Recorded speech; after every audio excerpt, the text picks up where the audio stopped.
Pendant que ma tante devisait ainsi avec Françoise, j'accompagnais mes parents à la messe. Que je l'aimais, que je la revois bien, notre église, son vieux porche par lequel nous entrions, noir, grêlé comme une écumoire, était dévié et profondément creusé aux angles, de même que le bénitier où il nous conduisait. Comme si le doux effleurement des menthes des paysannes entrant à l'église et de leurs doigts timides prenant de l'eau bénite, pouvait répéter pendant des siècles, acquérir une force destructive. La roue des carrioles, dans la borne contre laquelle elle bute tous les jours. Ces pierres tombales, sous lesquelles la noble poussière des abbés de Combray, enterrées là, faisait au cœur comme un pavage spirituel, n'étaient plus elles-mêmes de la matière inerte et dure, car le temps les avait rendues douces et fait couler comme du miel hors des limites de leur propre écarissure, qu'ici elle avait dépassé d'un flot blanc entraînant à la dérive une majuscule gothique en fleurs, noyant des violettes blanches du marbre, et en deçà desquelles, ailleurs, elle s'était résorbée, contractant encore l'elliptique inscription latine, introduisant un caprice de plus dans la disposition de ces caractères abrégés, rapprochant deux lettres d'un mot dont les autres avaient été démesurément distendus. Ces vitraux ne chatoyaient jamais tant que les jours où le soleil se montrait peu, de sorte que, fit-il gris dehors, on était sûr qu'il ferait beau dans l'église. L'un était rempli dans toute sa grandeur par un seul personnage pareil à un roi de jeu de cartes qui vivait là-haut sous un dais architectural entre ciel et terre et dans le reflet oblique et bleu duquel, parfois les jours de semaine à midi, quand il n'y a pas d'office, à l'un de ces rares moments où l'église errait, vacante, plus humide, plus humaine, luxueuse, avec du soleil sur son riche mobilier, avait l'air presque habitable, comme le hall, de pierres sculptées et de verre peint, d'un hôtel du style Moyen-Âge. On voyait s'agenouiller un instant Madame Sazerac, posant sur le prie-dieu, voisin un paquet tout ficelé de petits fours qu'elle venait de prendre chez le pâtissier d'en face et qu'elle allait rapporter pour le déjeuner. Dans un autre, une montagne de neige rouge, au pied de laquelle se livrait un combat, semblait avoir givré à même la verrière qu'elle boursouflait de son trouble grésil, comme une vitre à laquelle il serait resté des flocons, mais des flocons éclairés par quelque aurore, par la même sans doute, qui empourprait le rétable de l'autel de ton si frais, qui semblait plutôt posé là momentanément par une lueur du dehors prête à s'évanouir que par des couleurs attachées à jamais à la pierre. Et tous étaient si anciens qu'on voyait çà et là leur vieillesse argentée étinceler de la poussière des siècles et montrer brillante et usée jusqu'à la corde la trame de leur douce tapisserie de verre. Il y en avait un qui était un haut compartiment divisé en une centaine de petits vitraux rectangulaires où dominait le bleu, comme un grand jeu de cartes pareil à ceux que devait distraire le roi Charles VI.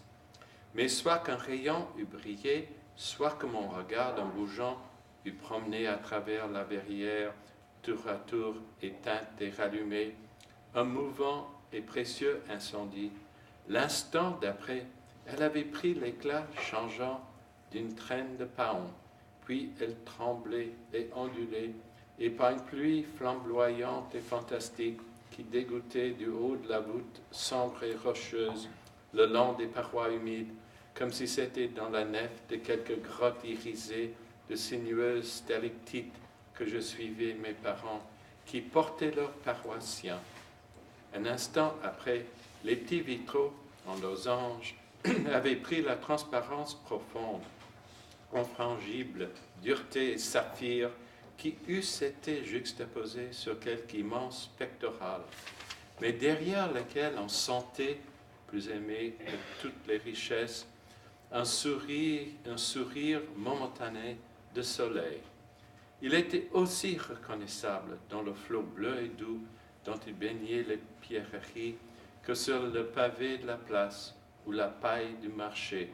Et même à nos premiers dimanches, quand nous étions arrivés avant Pâques, il me consolait que la terre fût encore nue et noire et faisant épanouir comme un printemps historique et qui datait des successeurs de Saint-Louis, ce tapis éblouissant et doré de Myosotis en verre. Deux tapisseries de haute lisse représentaient le couronnement d'Esther. La tradition voulait qu'on eût donné à Assuérus les traits d'un roi de France et à Esther ceux d'une dame de Guermantes dont il était amoureux, auxquels leur couleur en fondant avait ajouté une expression, un relief, un éclairage, un peu de rose flottait aux lèvres d'Esther au-delà du dessin de leur contour. Le jaune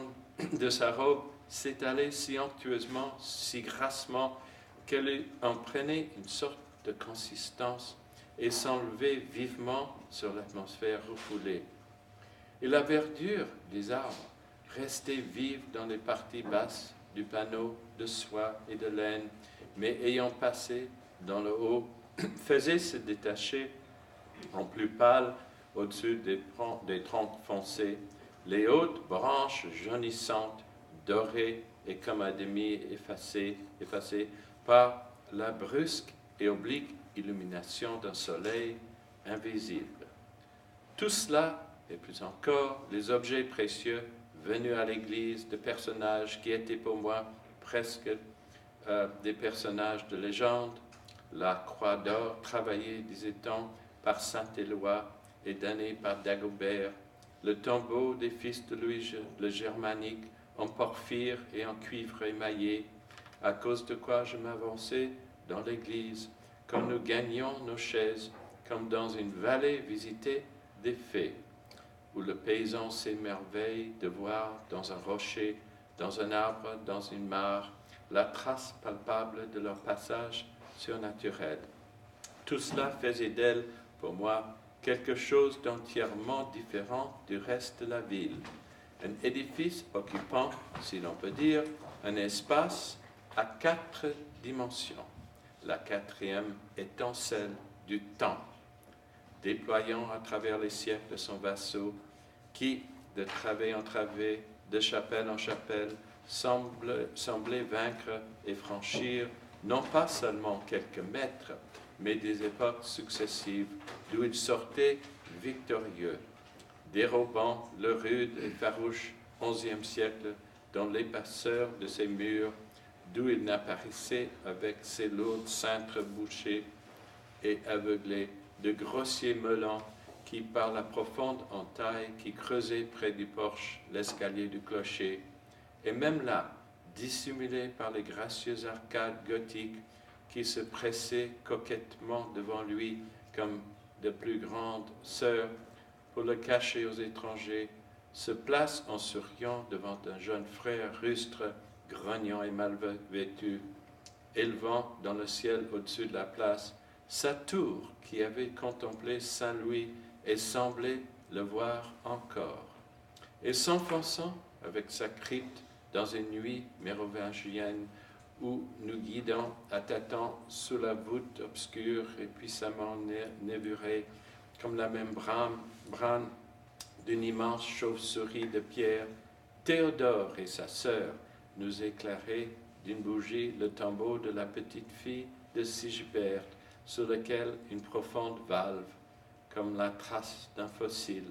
avait été creusée, disait-on, par une lampe de cristal qui, le soir du meurtre de la princesse Franque, s'était détachée d'elle-même des chaînes d'or où elle était suspendue à la place de l'actuelle abside, et sans que le cristal se brisât, sans que la flamme s'éteignît, s'était enfoncée dans la pierre et l'avait fait mollement céder sous elle. L'abside de l'église de Combray, peut-on vraiment en parler? Elle était si grossière, si dénuée de beauté artistique et même d'élan religieux, du dehors comme le croisement des rues sur lesquelles elle donnait était en contrebas. Sa grossière muraille s'exhaussait d'un soubassement en meulant nullement poli, hérissé de cailloux, et qui n'avait rien de particulièrement ecclésiastique. Les verrières semblaient percées à une hauteur excessive, et le tout avait plus l'air d'un mur de prison que d'église. Et certes, plus tard, quand je me rappelais toutes les glorieuses absides que j'ai vues, il ne me serait jamais venu à la pensée de rapprocher d'elle l'abside de Combray. Seulement, un jour, au détour d'une petite rue provinciale, j'ai aperçu en face du croisement de 3 ruelles une muraille fruste et surélevée, avec des verrières percées en haut et offrant le même aspect asymétrique que l'abside de Combray. Alors, je ne me suis pas demandé, comme à Chartres ou à Reims, avec quelle puissance y était exprimé le sentiment religieux, mais je me suis involontairement écrié « l'Église !» L'Église, familière, mitoyenne, rue Saint-Hilaire, où était sa porte nord de ses 2 voisines, la pharmacie de M. Rapin et la maison de Mme Loiseau, qu'elle touchait sans aucune séparation. Simple citoyenne de Combray, qui aurait pu avoir son numéro dans la rue si les rues de Combray avaient eu des numéros, et où il semble que le facteur aurait dû s'arrêter le matin quand il faisait sa distribution avant d'entrer chez Mme Loiseau et en sortant de chez M. Rapin. Il y avait pourtant entre elle et tout ce qui n'était pas elle une démarcation que mon esprit n'a jamais pu arriver à franchir. Mme Loiseau avait beau avoir à sa fenêtre des fuchsias qui prenaient la mauvaise habitude de laisser leurs branches courir toujours partout, tête baissée, et dont les fleurs n'avaient rien de plus pressé, quand elles étaient assez grandes, que d'aller rafraîchir leurs joues violettes et congestionnées contre la sombre façade de l'église. Les fuchsias ne devenaient pas sacrés pour cela, pour moi, entre les fleurs et la pierre noircie sur laquelle elles s'appuyaient. Si mes yeux ne percevaient pas d'intervalle, mon esprit réservait un abîme.